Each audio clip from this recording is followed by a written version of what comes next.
Esto es Motion, el podcast donde ponemos las ideas en movimiento. Conversaciones con profesionales de artes y ciencias que te servirán para exponerte a nuevas ideas, aplicarlas y entender el mundo desde la amplitud. Un gimnasio para tu mente que te ayude a pensar, crear y crecer. Soy Marc Mula y encontrarás todos los episodios y mi newsletter semanal en marcmula.com. ¡Empezamos! Estamos en Motion, este es el episodio 6 y hoy tengo conmigo a Alfonso de Blázquez. ¿Qué tal? ¿Cómo estás? Buenas, Marc. Un placer, la verdad, que estar por aquí. Antes de presentarte, quien nos esté mirando por YouTube, quiero elogiar el despliegue que tienes, ¿eh? O sea, eres un auténtico profesional aquí del podcasting. Es que me he inspirado en Bosco Soler, el de Sin Oficina, porque la primera vez que le conocí para mí, estaba en una cárcel, en un manicomio, y estaba dando vueltas con los cascos puestos para todos los lados, y dije, me ha molado. Y como era motion, ¿no? Ideas en movimiento, Claro. Pues no podía ser de otra manera que ideas en movimiento. Pues mejor que tú estés de pie porque se te ocurrirán muchas más cosas que a mí, que tengo que hacerla aquí precisamente después de entrevistar a Juan G. Ojeda, que nos criticaba tanto por estar sentados y yo aquí sentado y tú ahí de pie, así que perfecto dando ejemplo. Yo he cumplido. Bueno, tú eres científico de datos, además haces divulgación de la ciencia de datos y tu nick es de Data Warlock, ¿no? Y te quería preguntar, ¿por qué elegiste ese nick? La verdad que es una buena pregunta y de hecho me la haces tú, que has visto el proceso, has visto ahí cómo ha ido evolucionando. Pues mira, The Data Warlock es un nombre que busca captar a la gente que le gusten los datos, de ahí de data. Sí, y lo de Warlock es muy tonto, pero la verdad que es muy significativo para mí. Warlock es brujo y es una de las razas que hay en el World of Warcraft, que al final es un juego que, bueno, no sé si conocerá todo el mundo, pero bastante gente por lo menos lo conoce. Y yo la verdad que he jugado un montón de horas, o sea, muchísimas, más de las que son saras prácticamente. Entonces, yo jugaba con un no muerto brujo, que es uno de los tipos del juego, y la verdad que a mí me ayudó a tratar un montón de cositas, de momentos de la infancia en los que te sientes solo, al final te evades un poco con esos videojuegos, y no sé, me trajo esos recuerdos y dije, tengo que ir por ahí. También te digo, el primer emprendimiento yo creo que ha sido ahí, ha sido en la subasta de Orimar, en plan intercambiando minas de Mitril. El que haya jugado un poco tiene que saber que eso ya me tiene que convalidar emprendimiento por lo menos nivel 1. O sea, ahí desarrollaste tu pasión por los datos, mirando ahí a cuánto estaba el oro, las telas para tejer las armaduras o cómo iba. Sí, en plan, y yo la verdad que era bastante chavalito de chuparse todavía el dedo casi. Y me acuerdo de que decía, joder, es que no tengo oro, no quiero comprar, no quiero meter dinero en el juego, ¿cómo consigo yo aquí comprar armas y armadura que está muy caro? Y siempre estaba mirando los precios de la subasta. Y la verdad que es una tontería, pero había unas minas de torio que se podían picar y es que iban a un precio de locos y no era de lo más difícil de conseguir, pero la gente le daba pereza como ir a por esas minas. Y bueno, pues yo dije, hostia, aquí hay un filón que hay que aprovechar. Aquí hay un MVP validado. Y dije, pa'lante. Y la verdad que conseguí prácticamente todo lo que quería de la subasta comprando y vendiendo minas de torio. Vaya crack. A ver, este podcast no va del World of Warcraft, pero es verdad que se me ocurre que como está tan de moda, por ejemplo, el tema del metaverso y la gente está diciendo que se van a poder hacer un montón de cosas, ¿no? Pues, y dices, estas cosas ya las había vivido antes yo en el World of Warcraft, ¿no? Y yo también tengo muy buen recuerdo. Yo jugaba con un paladín pero en la época que yo jugaba, el paladín era malísimo. Y, por ejemplo, a mí el World of Warcraft me sirvió un montón para aprender inglés, porque al principio los servidores no había todavía españoles y te tenías que mezclar ahí con británicos y con estadounidenses. Y claro, para comunicarte, para que no te reviente el monstruo de turno, para empezar a avisar a todo el mundo de que te están pasando cosas o para pedir que te curen, o sea, era imprescindible saber la jerga, tío. O sea, súper buenos recuerdos de ahí. De hecho, es que eran las primeras palabras que aprendías a decir en inglés, ¿eh? Cúrame, que me estoy muriendo. Y Pero sí, kick him. Kickearle que este tío es manco, que va a hacer que muramos todos. sí. A ver, a mí me gustaba mucho más el PvP, ¿eh, Marc? A mí me gustaba pegarme con otra gente. No, yo también era de PvP y de PvE. Pero bueno, la cuestión, que esto venía de tu nombre, de Data Warlock, que por cierto me gusta mucho cómo has hecho la conjunción un poco entre el mundo de la ciencia y un mundo que puede ser de la magia, ¿no? Porque quizá en este sector está todo como es todo muy serio, todo muy profesional, ¿no? O muy estirado, vamos a decir, porque para ser profesional no tienes que ser ni serio ni estirado, ¿no? Y un poco eso va de tu marca personal, tu estilo de divulgar, no es nada serio ni nada estirado, ¿no?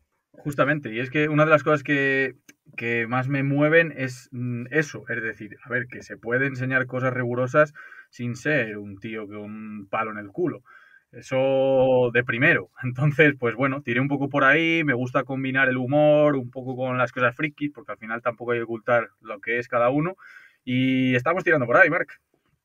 Bueno, pues creo que la gente, incluso a mí, o sea que para mí hoy va a ser un podcast de mucho aprendizaje, la gente creo que le cuesta saber lo que hacéis en tu profesión, ¿no? Lo de ciencia de datos y la gente le viene a la cabeza, los malos de Facebook y de Google, ¿no? Pero explícanos un poco en qué consiste la profesión de ser un científico de datos.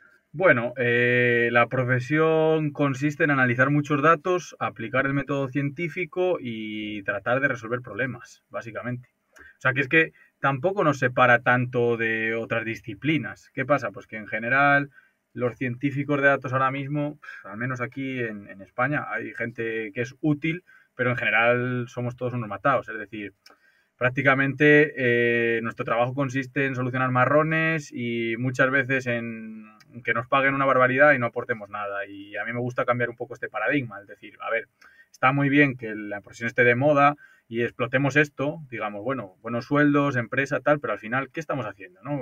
Habrá que aportar algo, no solo al negocio, sino a la sociedad, ¿no?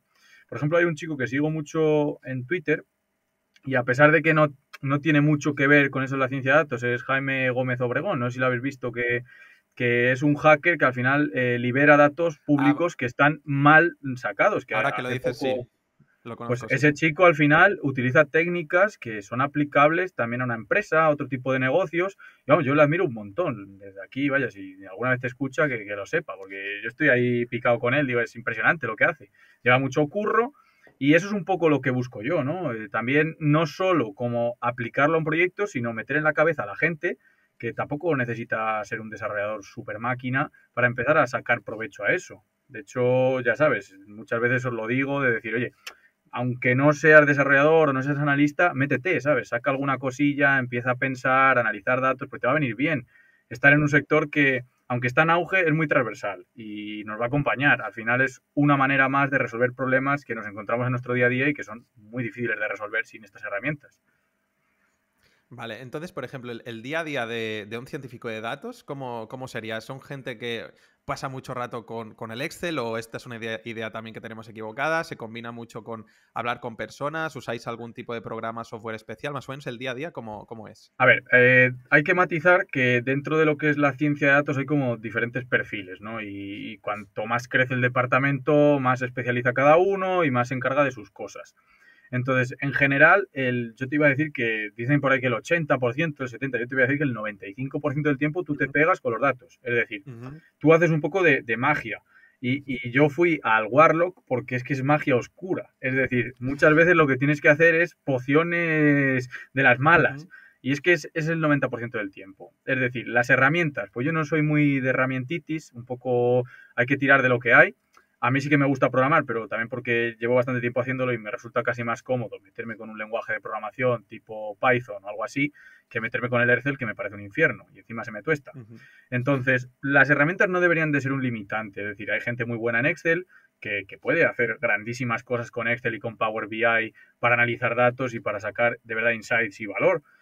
Pero sí que es verdad que creo que hay que conocer el bajo nivel, es decir, tienes que saber meter las manos y engrasarte, porque si no, al final no van a salir las cosas igual. Ujú. Y también, por otro lado, tú lo que eres freelancer, ¿no? Bueno, agente libre también le podríamos llamar.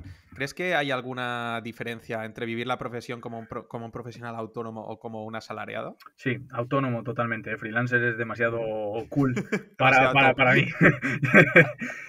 Sí, hay muchísima diferencia. Hay muchísima diferencia porque tú cuando estás en una empresa, si estás en un departamento guay, estás muy arropado, creces más deprisa. Y si estás en un departamento menos guay, quizá estés haciendo el imbécil durante muchísimo tiempo sin Ujú, prácticamente, vamos, estancarte. Pero esto creo que pasa en ciencia de datos, en marketing, en comercial y en prácticamente todo. ujú, Depende mucho dónde caigas y cómo te desarrolles. Sí que es verdad que siendo autónomo te cargas un poco de todo.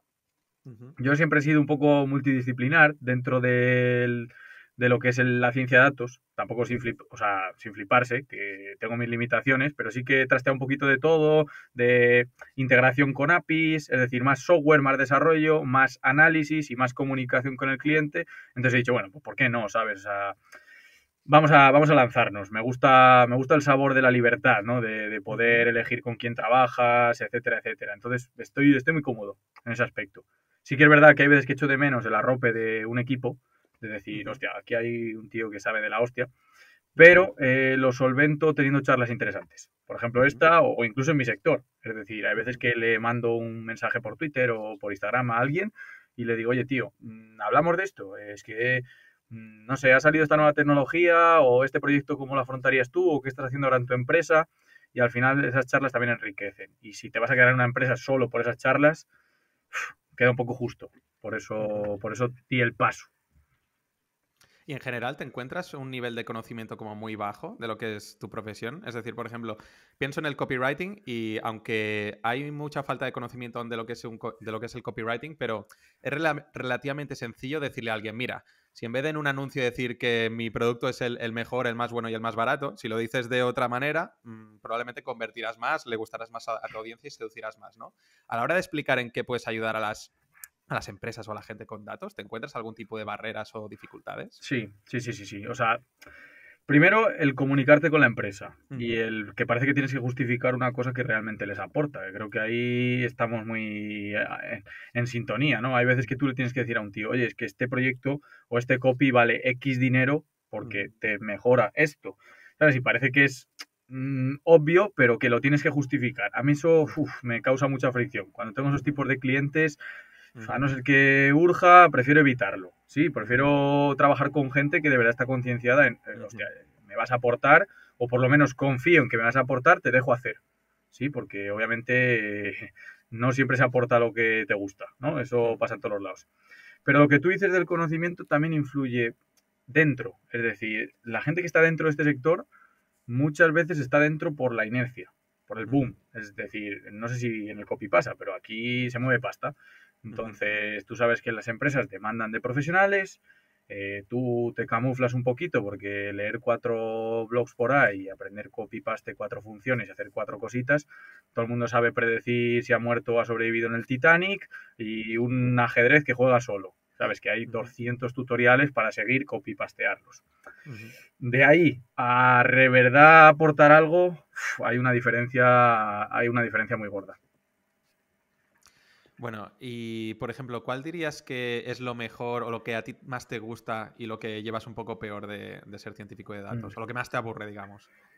A ver, yo tengo suerte porque me lo paso bien, pero mira, igual lo estoy vendiendo demasiado, con demasiada intriga, pero a mí lo que más me gusta es el tener que pensar, porque al final, ser científico de datos, llámalo X, es decir, realizar problemas de este tipo, al final requiere un poco de investigación policial, ¿no? A mí los tipos de proyectos que más me molan, normalmente suelen tirar todos por la fuga de clientes, por el fraude, por la morosidad, y al final tú estás buscando qué atributos hay en los datos que están relacionados con lo que ha pasado. Es decir, en el caso del fraude, tú estás buscando qué variables o qué características de esas personas están relacionadas realmente con hacer fraude o no.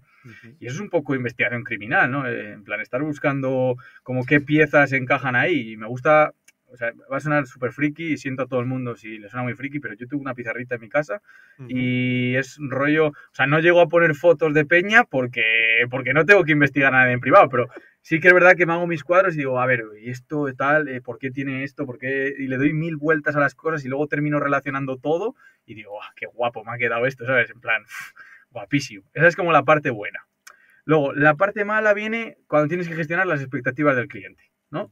Es decir, hostia, tú me vas a reducir el fraude. Bueno, vamos a ver, espera, te cuento algo. Esto no funciona así, porque si no, todas las empresas irían volando. O sea, esto vamos a intentar adelantarnos a que alguien haga fraude o no. Eso no implica ni que siempre acertemos, porque evidentemente nadie tiene una bolita de cristal del brujo este para hacer un portal y ver el futuro. Y por otro lado, aunque lo predigamos bien, cuidado porque puede ser que te la claven igual. Es decir, esto es inevitable. Las acciones que vienen a colación de la predicción no siempre son acordes ni siempre son acertadas. Entonces, Ujú, ojito. Esas expectativas es complicado de gestionar. Y luego ujú. las otras expectativas, las de, bueno, esto haces así 4 clics y ya está. Es como, a ver, no. A mí también me gustaría llegar, sentarme en la pantalla, hacer así, como el Mm, pajarito de Homer Simpson y que mm. todo funcionara de la hostia, pero no es así. Así que bueno, esas son las dos, como el punto bueno de divertirme de esa parte de Ujú. investigación, que esto es también un problema, es decir, tú estás todo el día dándole vueltas cuando tienes, bueno, supongo que te pasará a ti también con el copy. Implicación máxima. Claro, Sí. tú estás metido, ¿sabes? Tú eres un puto detective ahí en ese momento. Estás en el metro y estás pensando, este cabrón se ha registrado en esa empresa y me ha hecho fraude, ¿sabes? Y tú estás así. Eso está bien y está mal, pero es muy divertido. Y luego, por otro lado, pues lo que te digo, la gestión de las expectativas y el trato con ciertas partes del cliente es siempre duro. Yo creo que ahí en ese aspecto mucha gente pensará igual. Y estás hablando de expectativas, pero te refieres a las expectativas con los resultados, ¿no? Pero también hay expectativas con lo que se puede hacer en este sentido. Uf, ¿Tienes algún ejemplo de alguna flipada que te hayan pedido y tú te hayas quedado en plan, mira, uf. no, o con el presupuesto que tienes o necesitas 10 millones de euros o bueno, Bueno, pero olvídate es o que está alguna sin cosa así? presupuesto. O sea, han llegado a hacerme propuestas de, oye, mira, me gustaría que me hicieras una segmentación de clientes, es decir, que me agruparas clientes, que me dijeras cuál es mi perfil ideal para que yo le mande un correo y ya está, y lo capte. Y digo, vale, ¿qué base de datos tienes para yo poder hacer? No, no tengo. O sea, tú me das el perfil y yo lo busco. Y digo, ajá, entonces tú lo que me estás pidiendo es que haga un research, que obtenga los datos, que luego te segmente y te diga, ataca a este tío que le vas a vender. Y tú encima no tienes nada. Y es como, claro, ¿no? Inteligencia artificial, le das ahí y ya está. Y yo, vale, vale. Y otro con un chatbot. Una vez me han pedido rollo, quiero un chatbot que siga una conversación fluida, no sé qué. Vale, ¿has hecho alguna vez esta conversación tú con un agente humano? No, pero para eso se hace el chatbot, ¿no? Digo, vale, ¿tienes alguna regla o algún flujo de conversación? No, pero bueno, de eso, inteligencia artificial, GPT-3 y ya está. Es como, bueno, creo que hay alguna laguna ahí. Y bueno, luego el peor de todos ha sido reciente, además. Aguanta, ¿eh? Aguanta. Esto ha A ver. sido en plan, bueno, a mí el mundo del blockchain y esto me llama la atención. Entonces, pues hay Ujú, gente de ese mundo que me sigue. Y ha habido pues, una persona que tiene ahí un compendio de empresas, o yo no sé qué coño tiene, y no sé si fue él o algún secretario o lo que sea, y me dijo, oye, ¿por qué no haces un modelo que prediga el precio de venta pública de una moneda? Y yo ujú. dije, pues sí, pues puede ser, ¿no? En plan, si tienes otros con antecedentes así, buscando parecidos, se puede hacer algo, se puede apañar algo. Vale, pues venga, hazlo. Y yo, a ver, pero ¿cómo te voy a predecir yo esta moneda si yo no tengo ningún dato? Bueno, pues encárgate de crear tú ese histórico de ventas públicas con los datos que consideres, yo sin ser un experto en blockchain. Y lo haces y nos predices esto. Y te pagamos tanto. Y yo, es que no es viable, o sea, ya me gustaría. Ese es el peor, esa expectativa. Bueno, claro, si te llamas brujo, ¿qué quieres que te Ya, ya, pidan? ya. Es que ahora lo estaba pensando y digo, claro, es que te piden magia. Sí, sí, sí, hay veces que es como, tío, no, o sea, necesitas aterrizar un poquito esto. Dices que, bueno, que la gente piensa inteligencia artificial, ¿no? Inteligencia artificial. Dinos un poco exactamente qué es la inteligencia artificial, porque todo el mundo piensa solo en Skynet cuando dicen este Sí, en la término. película está de Her, ¿no? De la que se enamora de. También. La verdad que, a nivel resumido, una rama del software. Es decir, inteligencia artificial al final es crear un programita que funciona de determinada manera. Y luego tiene, pues, subsectores o Ujú, subapartados de la inteligencia artificial. Y está la parte del tratamiento natural, el habla, la visión, la ujú, robótica, el machine learning, que es la parte donde más me enfoco yo, es decir, el modelos predictivos basados en datos. Y luego también hay una parte de sistemas expertos, que no son tan bonitos y que a veces ujú. el experto tiene de experto o lo que yo de mujer anciana. Pero bueno, oye, tú puedes crear una serie de reglas y decir, si pasa esto, pasa esto, pasa esto, pasa esto, entonces es un tío que tiene riesgo de crédito. Y hay gente que le ha funcionado bien y eso también es una parte de la inteligencia artificial, un sector, una rama, que al final no es más que dotar o tratar de dotar a un programa de ciertas nociones cognitivas de un ser humano, hasta cierto punto, claro, teniendo todo esto muy entrecomillado. Pues yo hago un poco de trampa porque estuve hace una semana en una charla tuya, ¿no? Y cuando explicaste también qué era la inteligencia artificial, se me quedó esta pregunta de si, entonces, las conclusiones que podemos sacar, estos programas son realmente inteligentes, porque me da la sensación de que, o sea, nunca llegan a entender lo que hacen, ¿no? Un programa de reconocimiento facial en realidad no sabe lo que es una nariz o no sabe lo que es una boca, solo sabe correlacionar datos de una manera muy bestia, ¿no? Pero pensar o entender lo que está haciendo no lo llegan a hacer. No, está claro. Es que uno de los problemas es qué es ser inteligente. Es decir, ¿tú cómo defines la inteligencia? Porque yo tengo en mi cabeza un par de amigos muy cercanos que considero personas muy inteligentes. Igual las habilidades que tienen no son las que otra persona considera que son inteligentes. Ujú, Sí, entonces, ujú, como es difícil ya de por sí definir lo que es la propia inteligencia humana, ¿cómo vamos a ser capaces de decir que algo es inteligente o inteligencia artificial? ujú, Pero hemos dicho lo de la nariz, por ejemplo, o esto que estábamos hablando de las imágenes, al final él no sabe que eso es una nariz. O sea, tú entiendes que una nariz y ujú, sabes la función de la nariz, que está en el aparato respiratorio, tal, que si te la tapas con la boca igual te asfixias. Todo eso lo puedes procesar en tu cabeza. La inteligencia ujú, artificial no hace esto.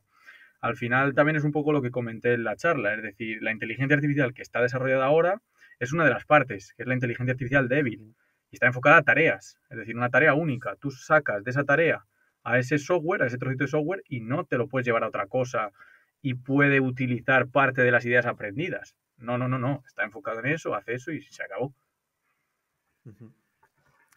Y creo que aún así, o sea, como está avanzando mucho el campo de la inteligencia artificial, hay, o sea, ahora muchas decisiones o en muchas profesiones, ¿no? Nos estamos apoyando de estas inteligencias artificiales, ¿no? Por ejemplo, puede haber un uso muy bueno que puede ser el diagnóstico de una enfermedad, ¿no? Porque un humano tiene sus limitaciones y una inteligencia artificial quizá en 2 minutos te ha analizado 10.000 estudios. O sea, ningún humano puede analizar eso y menos en 2 minutos, ¿no? Quizá en una vida humana no llega a cotejar esos datos, ¿no?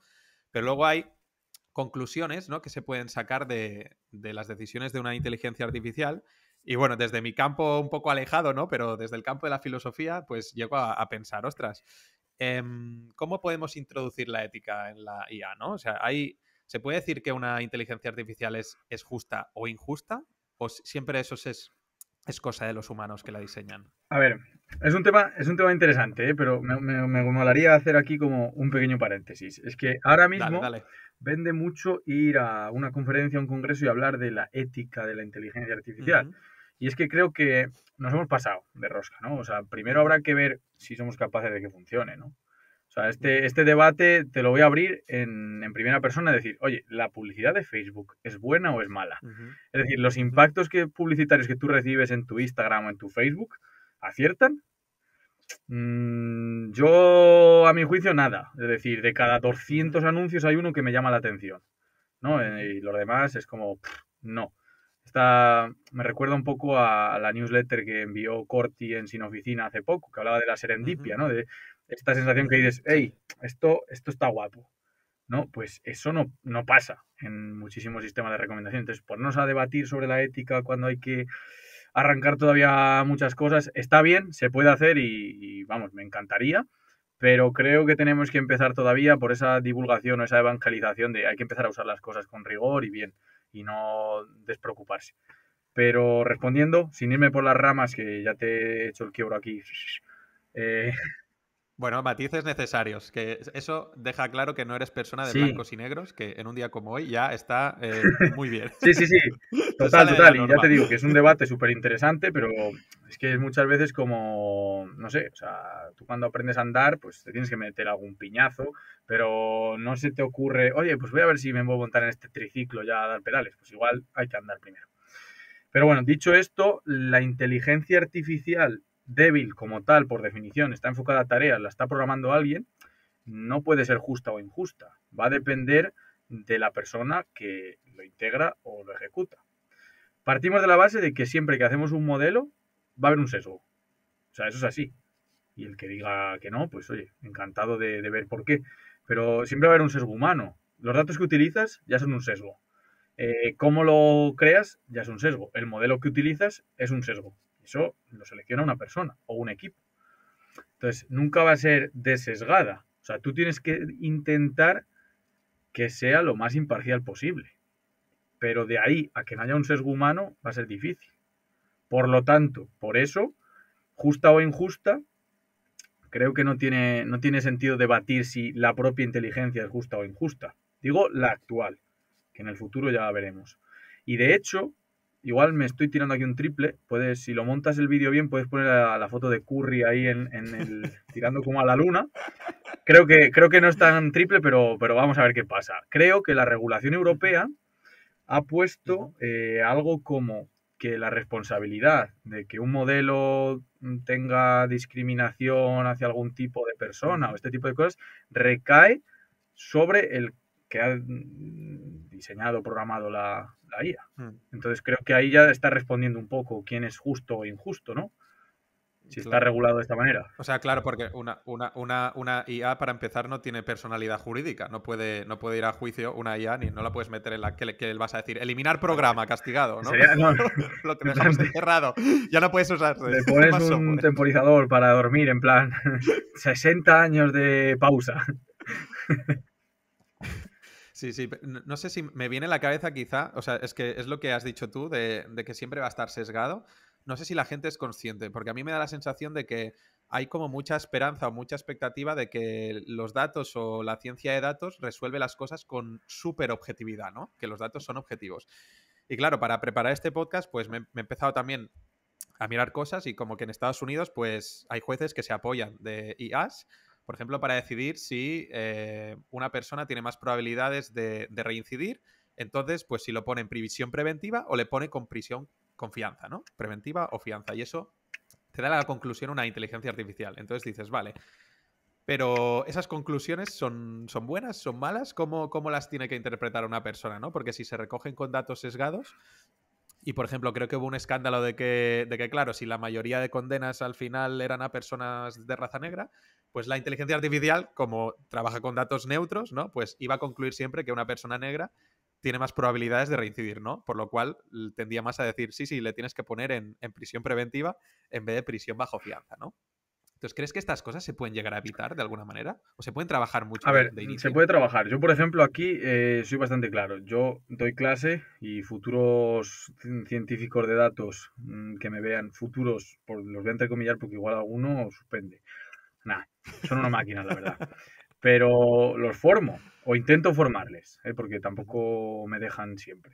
Y una de las cosas que les recalco mucho es evitar meter variables del tipo género, nacionalidad, cuando no estáis convencidos de la representatividad de esa variable en tus datos.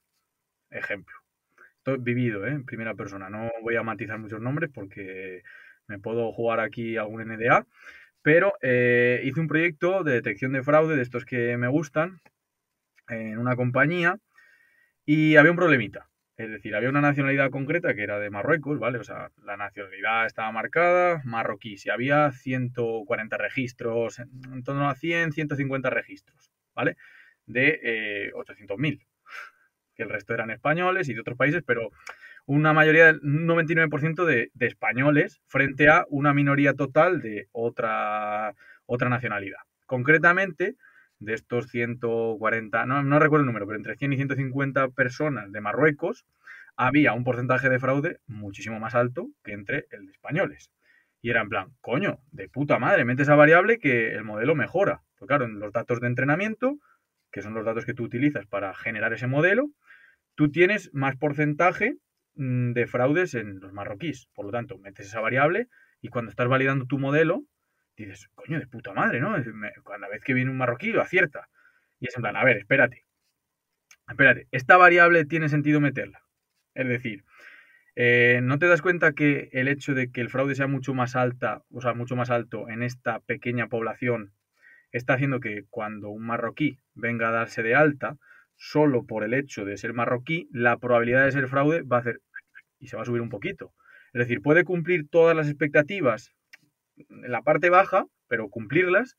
Sin embargo, ya le estás ponderando solamente por la casualidad del destino de que los otros 140 ha habido más fraudulentos que no. Es decir, ha aumentado el porcentaje. Esto es de primero. Es decir, básicamente, ¿qué población hay en Marruecos? ¿Tú crees que 140 es una muestra representativa? De hecho, ¿tú crees que 140 registros no va a ser más fácil que el porcentaje fluctúe en esos 140 que no en 140.000? Eso es ergar los datos. Y ahí, por ejemplo, sí que considero que eso es un fallo del que está creando el modelo, el meter ahí esa variable. Yo, por resumir, lo que digo en clase y aquí me la tiro igual. Es decir, ¿qué hay que hacer? Nacionalidad y sexo ante la duda fuera. Y ya está. Es decir, es que es muy sencillo. ¿Qué haces? Pues jurarte en salud. ¿Qué vas a perder? Un 1% de acierto en el validación. Si es que es subirte el ego ese 1%, es que realmente tu modelo no va a ser mejor por meter esa variable. En salud hay que meterlo, por tema de que al final hormonalmente, el embarazo, todo eso, bueno, pues ahí sí que puede influir. Pero en el resto de modelos yo lo quito y mira, eso lo llevas establecido bien. Pues ahora que, bueno, nos hemos puesto como en temas así como chungos, ¿no? Luego te pediré los temas más guays, ¿no? Pero para hablar así un poco de cosas hacia dónde nos puede llevar la inteligencia artificial por el mal camino. Em, a mí me perturba un poco el tema de los deepfakes, ¿no? Por ejemplo, también vi que hay inteligencias artificiales que a partir de 10 minutos tuyos de vídeo, pues se pueden entrenar para reproducir una réplica tuya y hacerte hacer como discursos también ciertamente inteligentes o bueno, con el contenido que quieras, ¿no? Y me llamó la atención a nivel de, ostras, no sé si estamos entrando, aunque todavía no es tendencia ni es dominante, ¿no? Pero va a haber una nueva generación, por ejemplo, tú y yo, que somos creadores de contenido, donde no tengamos que aparecer en una cámara. Por ejemplo, que esto que estamos grabando fueran avatares nuestros hablando, no somos nosotros que nos hemos juntado en ningún momento.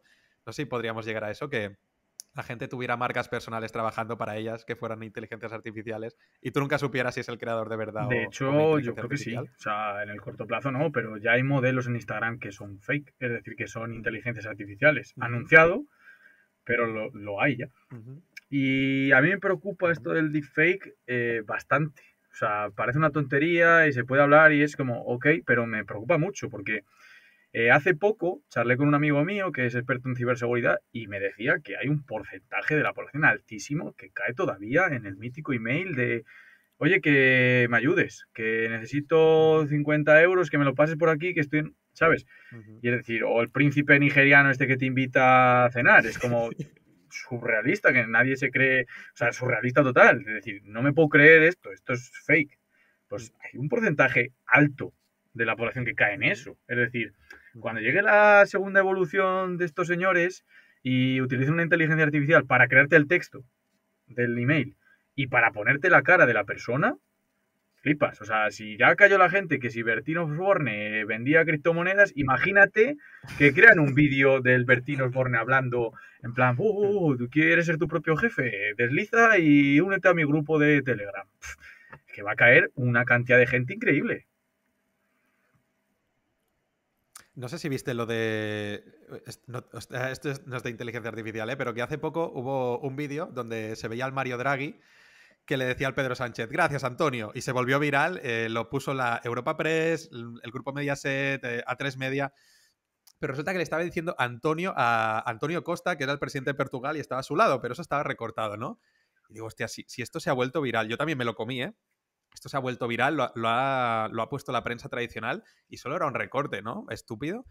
Cuando se pueden hacer cosas con deepfakes e inteligencia artificial, es Es que que lo he lo que nos visto. vamos a He visto comer eso es y me ha que... recordado a un vídeo de Ibai tirando un triple que metió y un amigo suyo editó el vídeo para que pareciera que salía fuera y la prensa dijo el montaje de Ibai para meter el triple y Ibai había metido el puto triple, ¿sabes? Era en plan, joder, y se lo creyó la prensa igual. Bueno, pero es que lo de la prensa, en plan, sin faltar al respeto a nadie, pero... Bueno, Sí, sí, sí. la era del clickbait, ¿no? Para medios supuestamente serios Joder. y no tan serios. Pues tú crees que podemos estar, no sé si ha llegado ya, pero llegará ante que seremos una generación de personas en que nos va a costar mucho, quizá dentro de 10 años, confiar mucho en lo que veamos en Internet. En plan, ahora ya empiezas a sospechar, o voy a contrastar, pero ¿crees que será Sí. constante? Hostia, no sé si Yo creo esto que es sí, verdad o es tío. mentira. Y además, en parte ahí está un poco mi lucha. Que yo muchas veces me lo he cuestionado y tú además lo sabes, que hablo contigo en confianza. Yo me cuestioné, digo, ¿qué cojones hago yo subiendo mierdas a redes sociales gastando tiempo y energía si esto no vale para nada, ¿sabes? Me lo he cuestionado un montón de veces, pero aún así es como, oye, pues mira, ese espíritu de la horda, ¿no? De que tienes que luchar un poco a lo que viene, ¿no? Es decir, ¿cuál es la manera de que a la peña no la engañen a tope? El conocimiento. O sea, es que la única herramienta que hay es aprender más, ser curioso, inquieto, leer. Entonces, tío, pues bueno, si puedo aportar un poquito y la gente puede ir aprendiendo un poquito de cómo utilizar los datos, cómo accionar palanquitas para analizar mejor esos datos, modelos, inteligencia artificial, quizá ya no solo para desarrollarlos, sino para utilizarlos. O que no te la cuelen, que también es una idea. Es decir, tú no crees, o sea, se me viene una idea a la cabeza. Yo pienso en mi abuelo. Mi abuelo es un señor de 86 años, de pueblo y, vamos, un señor que admiro un montón, pero que tiene un Alcatel que se abre, y es decir, y llama por teléfono, que ya está bien. Entonces yo pienso que una persona así se introduce en el mundo digital y se va a creer ese mensaje, porque mi abuelo es mítica persona que confía, y entonces igual le dicen, oye, pues una persona necesita ayuda por ahí y le he enviado por PayPal 50 euros y cae. ¿Y eso por qué? Pues porque al final le ha faltado esa formación, que es normal, que en esa generación es totalmente lógico, pero que nos falte a nosotros para darnos una colleja. Es decir, tío, si es que estás viviendo con ello, ¿sabes? Igual deja ahí el TikTok y el Fortnite un rato y empieza a espabilar un poco que te la van a dar. Es que te la van a dar de verdad. Yo qué sé.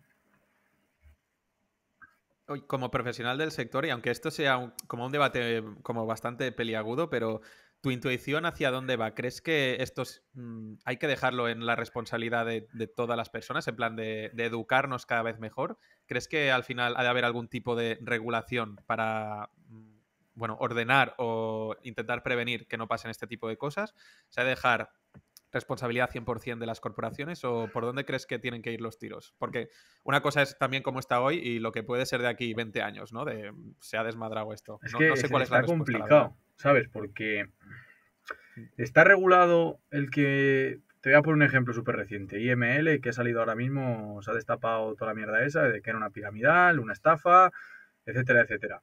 Que ha salido Ah, hace vale, sí. poco. Ujú. Eso está regulado. Es decir, a ese tío le pillan y va a la cárcel. La regulación evita que estas cosas sucedan.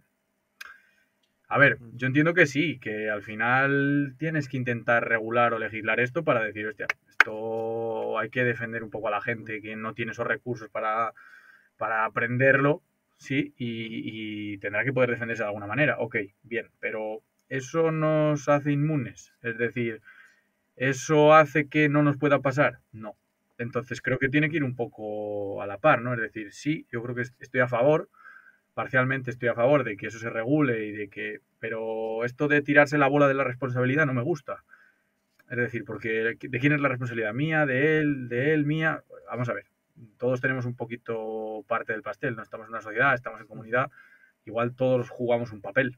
Por lo tanto, Ujú. todos tenemos ese punto de responsabilidad, tanto como para formarnos, como para enseñar al otro, como para no estafar, como ese tipo de cosas de que parece sentido común, pero que no es tan común. Ujú. Me viene a la cabeza, por ejemplo, cuando hubo el escándalo de Cambridge Analytica, ¿no? De que una empresa, me parece que fue, hizo dentro de Facebook como unos test de personalidad, el típico test de haz esto y te decimos no sé qué, ¿no? Y luego ese test te pedía acceso, pues lo típico, al perfil, a todos tus me gusta, incluso algunas veces a conversaciones privadas, y eso lo vendió, ¿no? Fuera de Facebook a una empresa que se encargaba pues de hacer campañas electorales, ¿no? Y de intentar influir hacia un sentido, ¿no? Y después de eso, creo que Facebook adoptó como una serie de compromisos, en plan, pues la plataforma de Facebook pues también se encargará de, no sé, de velar por, no sé, cuidar que no haya terrorismo, suplantaciones de identidad y, bueno, como tratar mejor también los datos de los usuarios, ¿no? Que en este sentido la corporación dijo, vale, pues también tenemos algún tipo de responsabilidad, ¿no? Pero que siempre entramos en un terreno de, como tú dices, de, bueno, cada vez que tú intentes proteger más a la gente, en alguna manera les anulas su responsabilidad o su libertad, ¿no? Y estás siempre en este equilibrio, es como muy complicado. Y a medida que se sofistica la ciencia de datos o las cosas que se pueden hacer, estos debates como que se vuelven Y, como más heavies, ¿no? y es Que mucho más no complicado, sabes un es poco qué lo que tú hacer. estás diciendo, desequilibrio. O sea, ese equilibrio entre qué hacemos. Quitamos responsabilidad, pero a la vez también incapacitamos un poco. Es un marrón que, vamos, que desde luego no me gustaría tener que decidir a mí, sinceramente. Pero sí que es verdad que precisamente por eso creo que la gente tiene que empezar un poco a entender esto por dentro. Porque, por ejemplo, lo de Cambridge Analytica es un caso que hay que estudiar. O sea, que hay que estudiar de verdad, que es fantástico. O sea, me he leído la historia 1000 veces, he entrado dentro. Fantástico me refiero, o sea, que no estoy a favor de que se hagan esas cosas, pero que es algo digno de estudio, de decir, coño, tío, tocando las palancas adecuadas, en las personas adecuadas y tal, das la vuelta a una población entera. Sí, entonces, por lo menos como caso de estudio para entender qué ha pasado y por qué, debería darse más peso a esto. Es decir, seguramente vas a una charla y te van a hablar del caso de Telepizza, el caso de Coca-Cola, que está muy bien, oye, que de puta madre. Pero, tío, es que hay casos que también hay que analizar y hay casos que igual no venden tanto como business case de mira qué guapo el emprendimiento, he levantado una ronda de financiación, pero, tío, es que te están moviendo la cabeza de un lado a otro y no te has dado cuenta, ¿eh? Y yo soy el primero que imploro mucho al espíritu crítico y me considero una persona con bastante espíritu crítico, pero aún así hay veces que me paro a pensar y digo, tronco Alfonso, ¿estás pensando esto de verdad? O sea, ¿qué cojones? Y es que pasa, o sea, por mucho que te creas que eres de piedra y eres, yo qué sé, un monje tibetano que aguantas un ladrillazo en los huevos, pues no, es que no es verdad. Y al final te mueven la cabeza. O sea, yo he comprado cosas, yo aun siendo una persona que intenta evitar esa compra impulsiva, de hecho, hace poco hablé con Miguel Bisiesto de esto, Miguel Sanz, tío, es que me decía, todas las compras son emocionales, que no, que tal, que yo soy muy racional, que no sé cuánto. Pues tío, el otro día me he comprado un rascador de lengua porque me dice que me quito las bacterias de más sitios y es en plan, joder, pero eso es una puta mierda. Pues me lo he comprado. Es así. Bueno, es lo que dice Daniel Kahneman, que nadie pensará que es un muy indundi de los sesgos, pero que él mismo te dice, aunque Sí, los sí. conozcas, seguirás cayendo en ellos. O sea, como mucho te podrás proteger quizá en alguna vez, ¿no? De pues una de cada, si antes te la colaban, no lo sé, 7 de 10, pues ahora 6 de 10, Toma ¿no? puntos, Pero ¿sabes? que librarte de tus sesgos no te vas a librar, También te aunque digo, los, aunque benditos los sesgos, conozcas que hay bien, ¿no? veces que Sí, sí. también nos permiten arrancar, que yo soy una persona que lo dice mucho, es decir, los sesgos está muy bien conocerlos, las falacias lógicas, también en ciencia de datos, pero tío, que hay veces que te quedas en la casilla de salida. Es decir, hay que arrancar también, hay que implementar soluciones, hay que probar, hay que testear, si no, estás todo el día a la parálisis por análisis, que no me gusta la frase, pero que hay veces que te paras, ¿sabes? Que no llegas a arrancar. Sí, sí, que no has de darle tantas vueltas a los modelos, ¿no? Claro, Si al final van a estar contaminados. Supongo que, bueno, no sé cómo funciona, pero supongo que no lo puedes delimitar todo de entrada, sino que hay mecanismos para joder, durante el qué buena proceso irlo apreciación. Mira, puliendo, ¿no? esto me cuesta 2 clases, ¿eh? Al final, esto de los modelos es. Ya, ya, no, no, Me cualquier día vengo te yo, ya pasas, la doy yo tío. la clase. Pero es cíclico, ¿sabes? Hay como un ciclo de la ciencia de datos. A ver, esto queda muy guapo contarlo así, pero básicamente es un ciclo iterativo y es de hacer pruebas. Es decir, no confíes en el primer disparo o pegarle. Es decir, pegas un disparo y ese disparo que das al inicio te sirve para entender si sangra rojo o azul.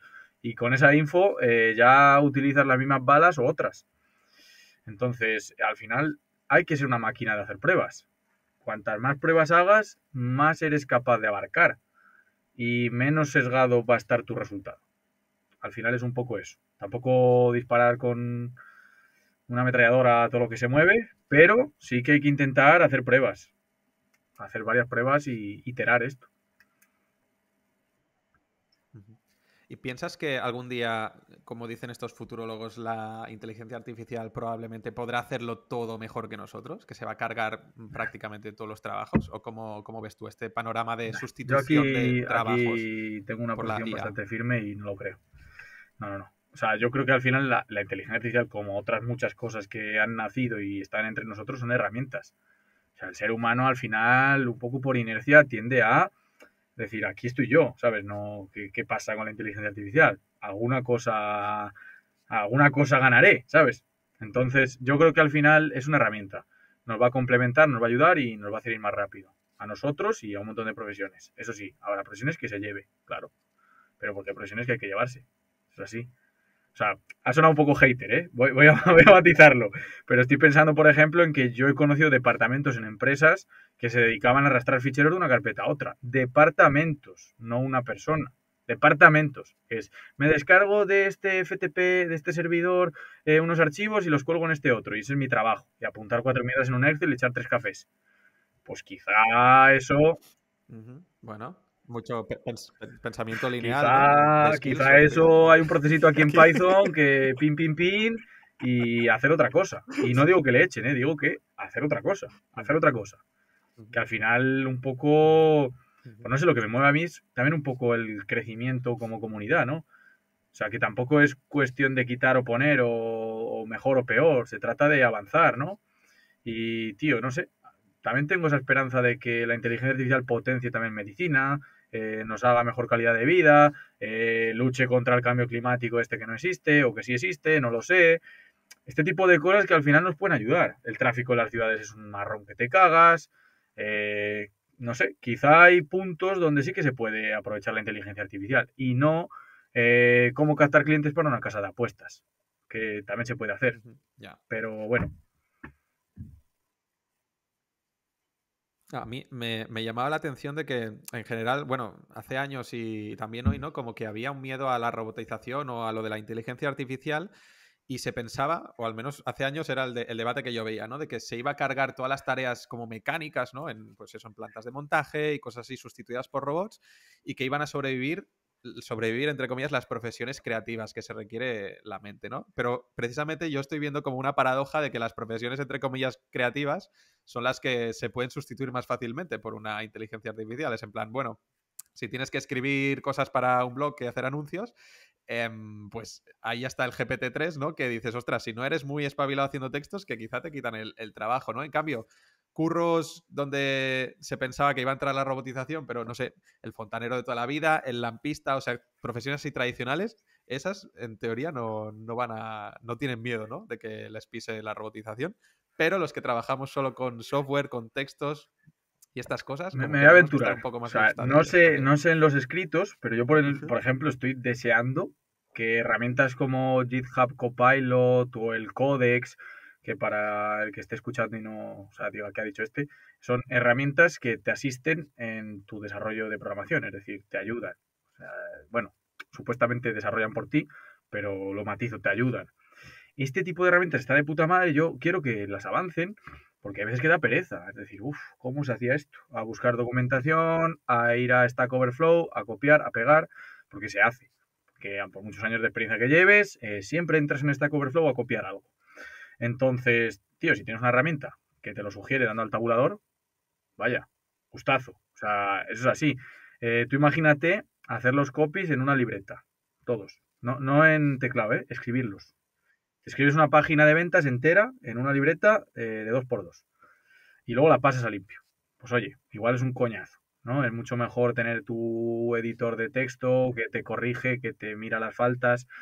Al final son ayudas. Si encima GPT-3, cuando estás bloqueado porque tienes el folder blanco, le das al botón y te genera una entradilla, pues oye, de puta madre.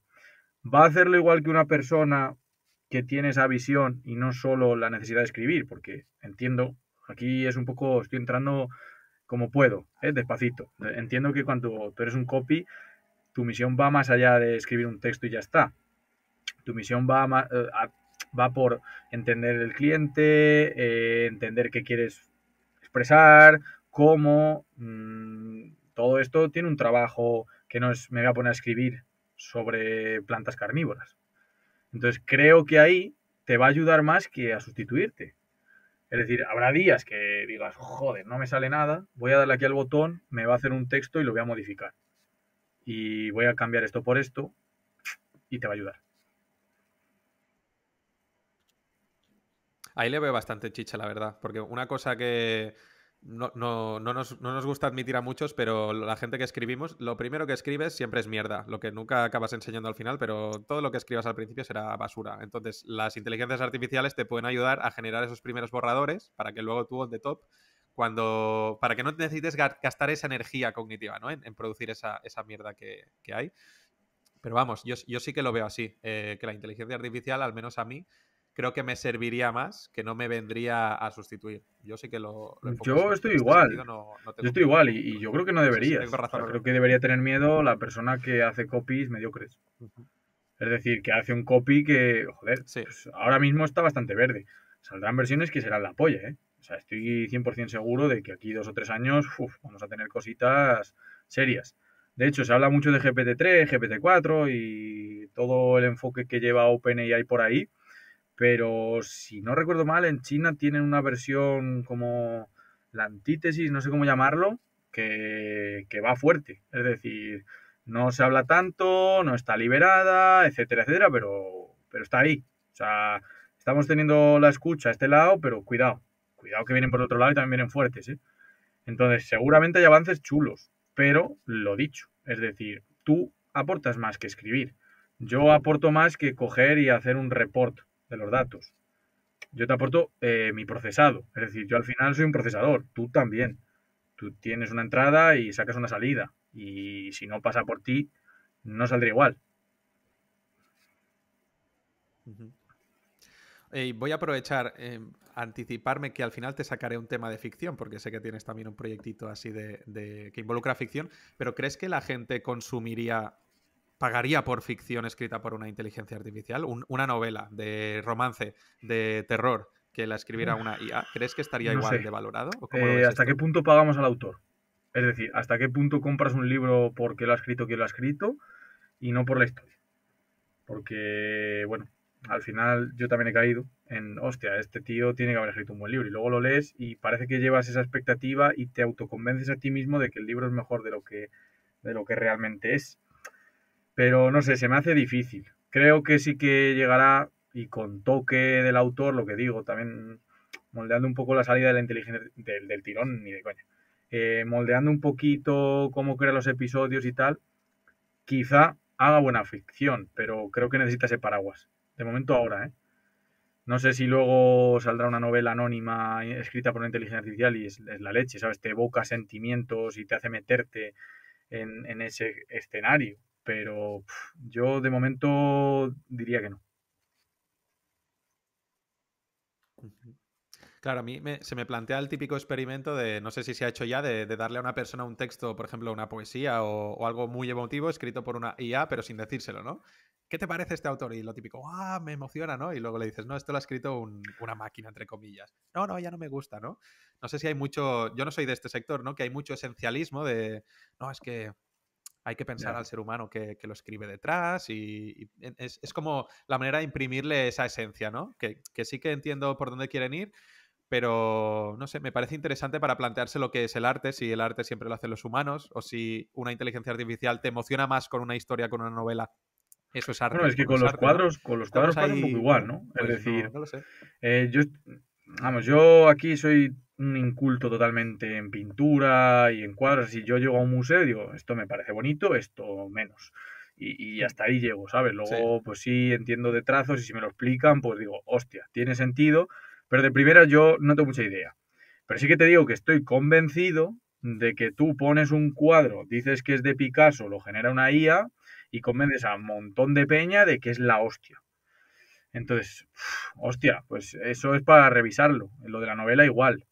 Y es lo que tú dices. Puedo entender, o puedo llegar a entender el punto, pero asterisco gordo. No sé, yo creo que si me das una novela y está guay, aunque la haya escrito una IA, si a mí me despierta ese feeling de decir, Claro, wow, sí. o sea, son las 5 de la mañana y aquí sigo. Creo que no me quejaría, oh, la ha escrito una Sí, IA, sí. no. Creo que no. Creo que para mí sería igual de arte. Sí, sí.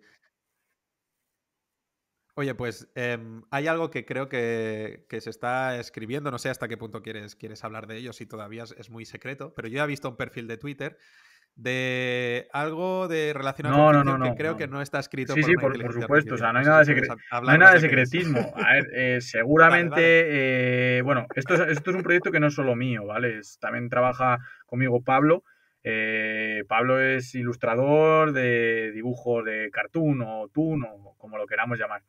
Y bueno, pues hace tiempo yo tenía en mi cabecita hacer un libro que no sea el típico libro pedante que te lees y dices, me parece muy bien, no me ha servido, sino que te diviertas. Es decir, que sea con una chispita de, hostia, me he reído con este chiste del gilipollas de Alfonso y además, si lo piensas, me está enseñando esto. Y es como, eso está muy chulo. Entonces, con esa idea le hemos ido dando vueltas, le hemos ido dando vueltas, le hemos ido dando vueltas y ahí estamos creando una especie de... No sabemos cómo llamarlo, porque no sabemos si es un cómic, son viñetas sueltas, es un personaje que purula por ahí, no sé muy bien, pero la cosa es que ha surgido un proyecto que se llama Superdatado, que lanzaremos cuando tengamos suficiente cartera de recursos creada y no nos pillemos los dedos. Pues la idea es esa, una novela, historia, cómic, llámalo X, porque hay que darle esa forma que nos falta, pero que te enseñe conceptos de estadística, de matemáticas, de datos, de inteligencia artificial, y seguramente nos metemos en el futuro en el tema del emprendimiento y en las rondas de inversión y todo esto, porque me parece un tema donde hay que picar un poco, porque hay que sacar alguna sonrisilla por ahí, que sé que a alguien le va a picar. Entonces, la idea es ese tipo de conceptos, llevarlos a algo muy esquemático, muy viñetizado, no sé cómo decirlo, en una viñeta, y que además haya un punto de humor serio. Es decir, de hecho ya el nombre, que por cierto se ayudó muchísimo en Sin Oficina, me ayudaron muchísimo a darle vueltas y ahí compré el dominio. Y bueno, es súper datado, entonces la cosa va por ahí, es decir, un superhéroe de los datos, pero superhéroe, pero no demasiado, o sea, tampoco nos flipemos, hará lo que pueda y bueno, pues estará luchando ahí con las empresas que están en el paleolítico todavía y a ver qué pasa, a ver qué pasa. La verdad que es un proyecto que a los dos, porque hablo también por Pablo, le cojo la lengua y me la acabo de poner. Nos hace mucha ilusión, expectativas, nada, o sea, de hecho lo vamos a lanzar gratuito y nos vamos a gastar pasta, o sea, yo estoy convencido de poner carteles en el metro de Madrid y de algún par de cositas más para darle bombo y que de verdad que la gente le enganche. O sea, me haría muchísima ilusión en el futuro ver a algún chaval decir, hostia, este libro me ha enseñado esto y encima me lo he pasado de puta madre. No, tío, súper buena idea que lo hagáis a través de historias, ¿no? Porque a veces, pues, cuando te planteas cómo divulgar, sabes perfectamente, ¿no? Que el storytelling o que el uso de la ficción, pues hace que puedan calar más las cosas, ¿no? Y si encima usas el humor o el entretenimiento, que todo lo que dicen que lees o ves con una sonrisa se te queda más, o te seduce más, o te conecta más con la disciplina, pues mejor, tío. Yo tengo muchas ganas de ver. Ya voy viendo los La tweets verdad que ahí sí, estamos que Pablo y lanza yo el ahí. superhéroe Todavía no estamos tan este. activos como nos gustaría porque sin contexto y sin el lanzamiento es un poco aburrido.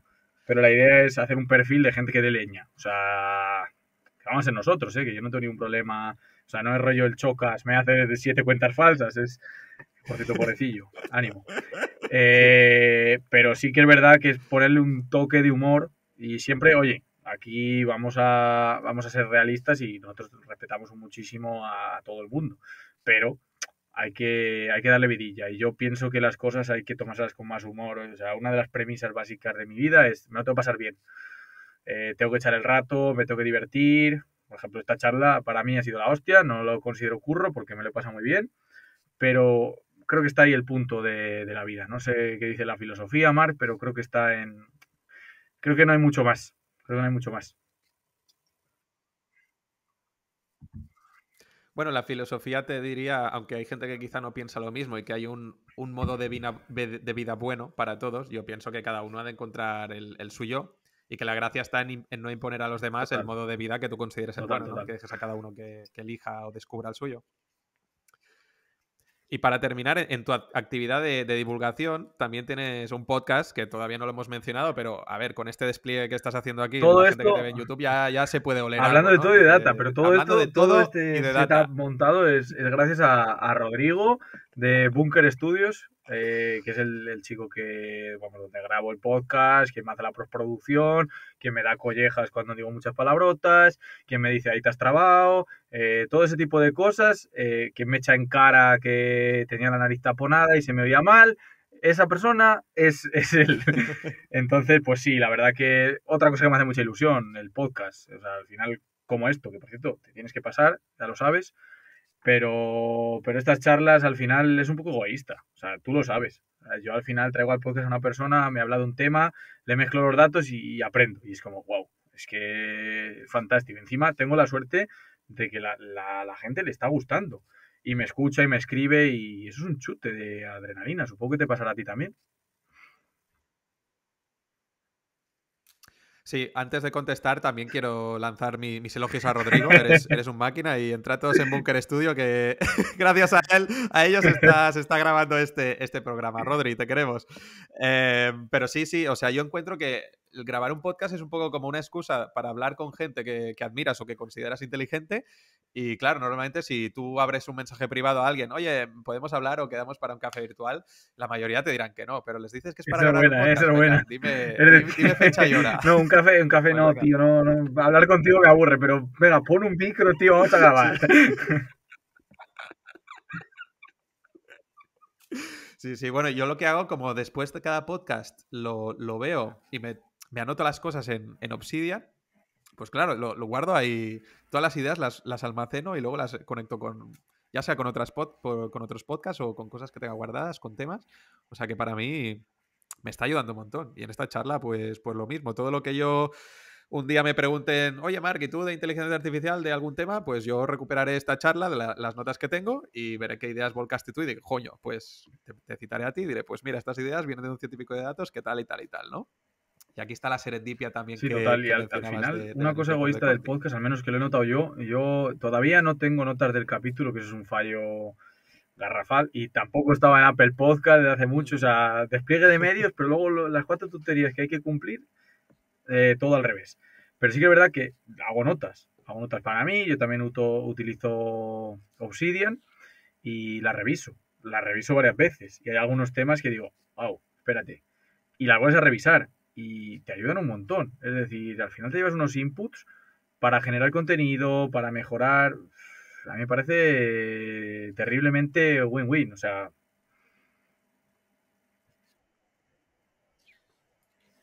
Pues Alfonso, para ir terminando, ¿quieres añadir algo más? ¿Alguna cosa que se te haya quedado pues no sé, en la el verdad, tintero que seáis o algo que te felices apetezca todos decir? y todas. Claro que sí, joder. Pues seguid a Alfonso en The Data Warlock, su podcast es Hablando de Todo A y de Bunker Data. Studios o Seguid le a Bunker contratéis o no le Studios, que sigáis. han hecho posible este Perdona, programa. Rodrigo. Y, y- y- y mi enhorabuena porque, no lo has dicho, porque eres una persona muy humilde, pero que tu podcast ha llegado ya a las 10.000 escuchas y creo que llevas menos de 10 episodios, o sea que Pues mi muchas enhorabuena, gracias, tío, Marc. La eres verdad un que, máquina oye, súper agradecido que y nada. yo, hasta tal punto de que todavía no, o sea, he hecho las cuentas 3 veces. No puede ser, no suma. Pero sí, y sobre todo, ya no son las escuchas, sino es la gente que te escribe. O sea, recibo mensajes, tampoco demasiados, pero recibo mensajes de, tío, he escuchado tu podcast, me encanta, vamos, lo que sea, me gusta esto que has dicho, o te hace una mención y dices, hostia, pues merece la pena grabar. Aunque a veces sea un desastre y grabe el mismo día que tiene que salir el podcast. Sí. Bueno, mejor no comentamos el día que estamos grabando esto, pero hasta aquí Un el abrazo, capítulo Marc. 6 de Motion. Muchísimas gracias, Alfonso.